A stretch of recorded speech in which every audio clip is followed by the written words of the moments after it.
Hello, everyone, and welcome to this week's episode of Between the Shores. We love coming on here every Monday and having a chance to look at what that thread is that God is speaking as we go through these different message series. Yep. And of course, Between the Shores reminds us of the space between Sundays. And Joel, really, as you reminded us on Sunday, to find spaces, intentional spaces to be quiet and like, what God are you saying? What are you doing? Help me to see what you're doing. And so, Joel, we were in the Advent season. So Joel spoke on love, which is the fourth week of Advent as we head into Christmas Eve in just a few days. And Joel, love is a big topic, and you did a great job helping us, because love is an overused word. I would say we love everything. We love our chocolates at Christmas time. We love our Christmas tree, and we love our spouse. We love our children. We love all these things. But what does it mean to actually love? And do we even fully understand what it is? And so, Joel, you were sharing with me before, even last week as you were preparing, there's so many things that you were like trying to not just figure out, but like, how do I express the love that God is speaking to when he speaks about coming as a baby, coming to earth, putting on flesh, walking amongst us. Like, that is love embodied. And how do you speak to that? And so I felt like you unpacked it in a beautiful way and reminded us love doesn't start in us. Yeah. No, it starts in God. And that even it was by accident, but I left it out of my slide. Yeah, that first thing. Yeah, God is love. Love is. Love is. You're like, and I left God out of it. It's in my notes, but when I was cutting and pasting it over, it got cut out. Removed. Yeah. And that's the whole thing. Like, even in that spoke to you, right? Yeah. Wait a minute. Yeah. How often we leave God out of it? That He is the source of love. He's the definition of love. And even in picking all the different who's going to do which messages for Advent. I didn't want this one, because I'm like, it's such a big topic. Well, and we try to express. Yeah, and it's hard because it isn't a human defined thing. Yes.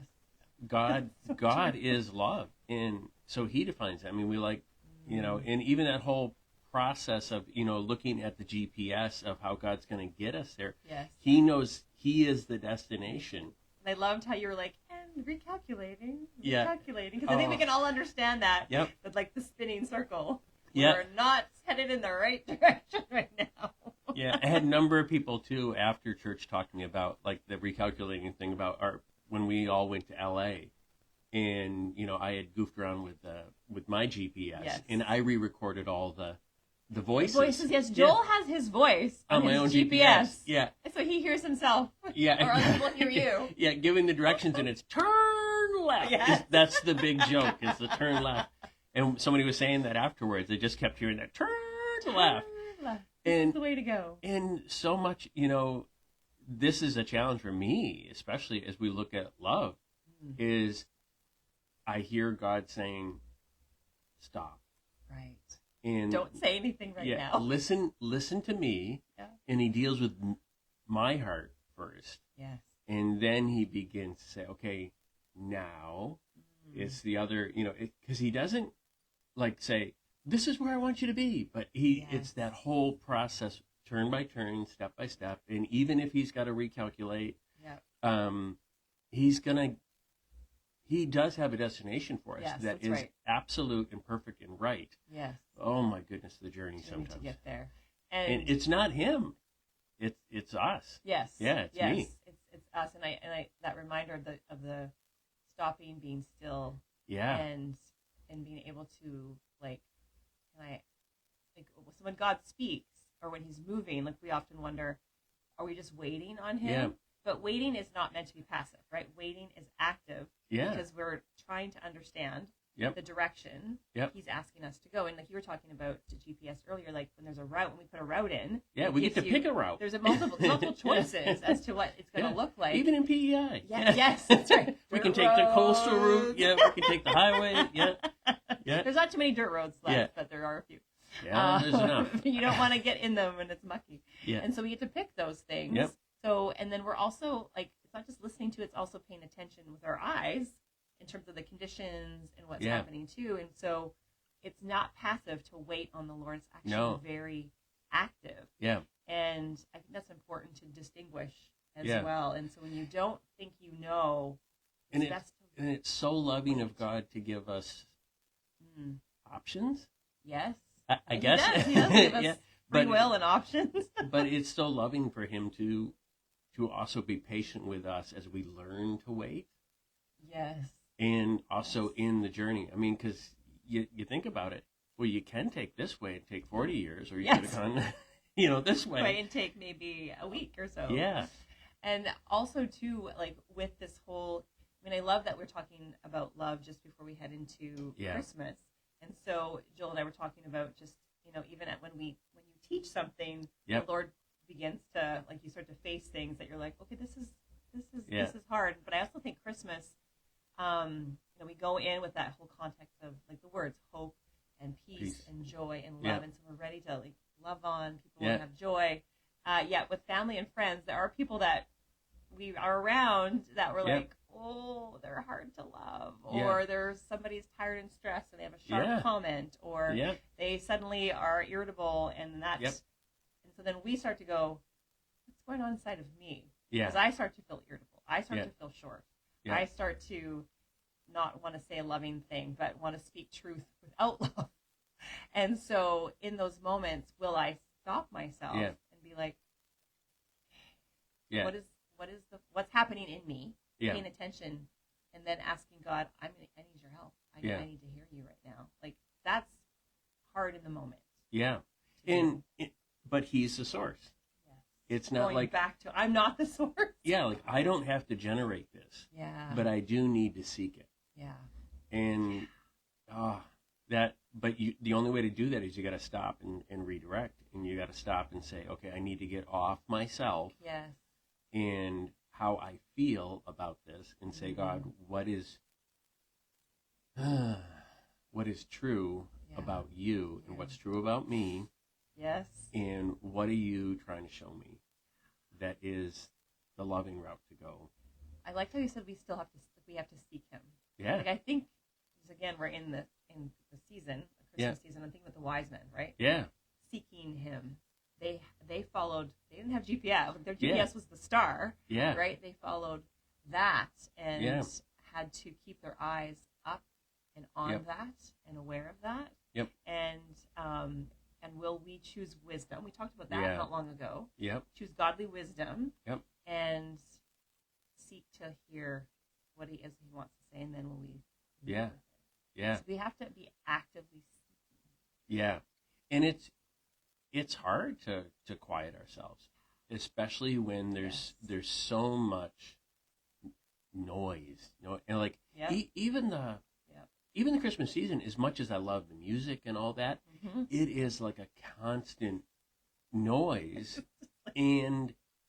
but it's even a noise of all the memories it brings back, the good ones and even the hard ones, the things you miss, and all of that. Like, I mean, everything, like, we were doing preparation for the service here, and Vicki and I are going back to the old Living Christmas Tree days. And, things that you used to do, right? Yeah, and stuff you love and you miss. Yeah. But also, but I need to be present. Yeah. And you really have to be quiet.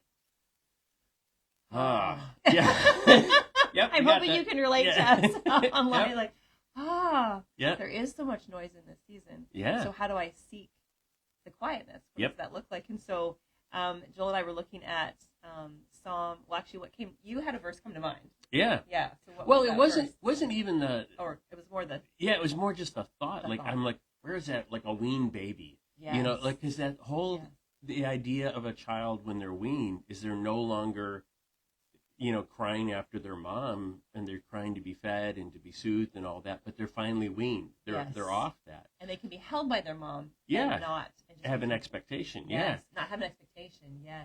Yeah, and that's that whole thing of learning to mature to the point of being able to be self-sustained, but also that God is the one that has got you to that place. Yeah.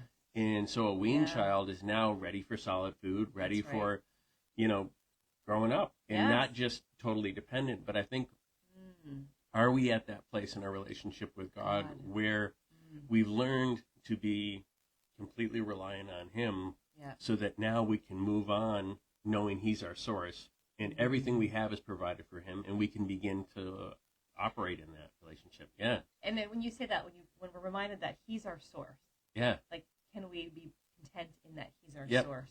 So that means that when I start to feel anxiety, and when I start to feel stressed, and I start to feel irritated by something, will I stop and realize, he's my source? And when it comes to love, I mean, it again, I couldn't remember where the verse was, and we looked it up, and it's Psalm 131. Yeah, read it. It's really good. Short. Yeah, but and that just read it. It's really good. Yeah, this is good. This is very good. So, so it reminds us, and I'm going to read it from the Message. Okay. I've got up here actually. Well, I'll start with the NLT. So, Lord, my heart is not proud, my eyes are not haughty, and I don't concern myself with matters too great or too awesome for me to grasp. Like podcasts. Or like, sorry. Yeah, just or like, stuff. Like just stuff, right? Yep. Or like even like politics, or it could be something that you just how everyone feels about my Christmas gifts. Right. Yeah. Yes. Yeah. So instead, I've calmed and quieted myself. Like, those are the words that struck out to us. I've calmed and I've quieted myself, like a weaned child who no longer cries for its mother's milk. Yes, like a weaned child is my soul within me. My soul. My soul within me. Yeah. And so, our source. Yeah. Our source, going back to. And so when we go to our source for that calmed and quieted, like, time. It's interesting, on Saturday, after being in the noise, I was out shopping, and I came home, and I sat, and I had my cup of tea, and I was just sitting there, and it was quiet. And I was like, quiet actually has a sound. Not like an earthly sound, but when I'm quiet, I hear myself breathing. I recognize how my soul is feeling. Yep. I become attentive to what's happening inside of me, and there's a sound to that. Yep. If I will pay attention. But when I'm distracted, I'm not even aware. Yeah. And so then I begin to just react to stuff. Yep. Without awareness. So that quietness helps us go. Yeah. And what it does to calm our whole, like, our heart rate goes down, our breathing changes, our mind that quietness, just, getting out in nature, going for a walk, getting, not for PEI, but a lot of the Maritimes had power outages. Yes. And it's a different silence when there's nothing. Yeah, because even power has a buzz. Yeah, this thing buzzing ahead of us. Yes. The fridge down in the hall, you can hear that from, when all that's off. Yeah. Then what? Yeah. It's kind of like when the lights are all, like when there's just true silence. True silence and you can't hear anything else. And so in the Message of Psalm 131, it says, I've kept my feet on the ground, and I've cultivated a quiet heart, like a baby content in its mother's arms. My soul is a baby content. And so to even say soul. Yeah, content. Be content. Yeah. Like your source is the Lord. Your source is life, and it's good, and it's God. And are we satisfied? Is God enough? Yeah, that's a good question. Like, he's actually the best. Yeah. I mean, I think we maybe have said this, but in the past in churches, but he is the gift for Christmas. Yeah. Like, he is the best gift that we could ever receive. Yep. And he's love. Yep. He is joy. He is peace. He is hope. Yep. Those words mean nothing Yeah. him. Yeah. So for Christmas, it's literally 3 days away that we'll be celebrating Christmas in our homes with family, friends, and whomever you're with. And so will you receive afresh and anew Christ? Yeah. The Messiah, Jesus, this Christmas? Will you allow him to be your source and be all that you need this Christmas? And that's our prayer for you, is that you would be quiet and contented and know his love. Amen. Amen. Yeah. So good. And so we want to leave that with you. And then as we just want to share with you, we are going to be taking a bit of a break. Yeah. With the Christmas. We're going to quiet and rest ourselves as well. And so we will be back on Monday the 12th. And so enjoy this time. And even, I know we've talked about taking some time away from social media before, but even in the season, I encourage you to do that and just be present to God, to yourself, and to those around you. So bless you in that. Bye for now. Bye-bye.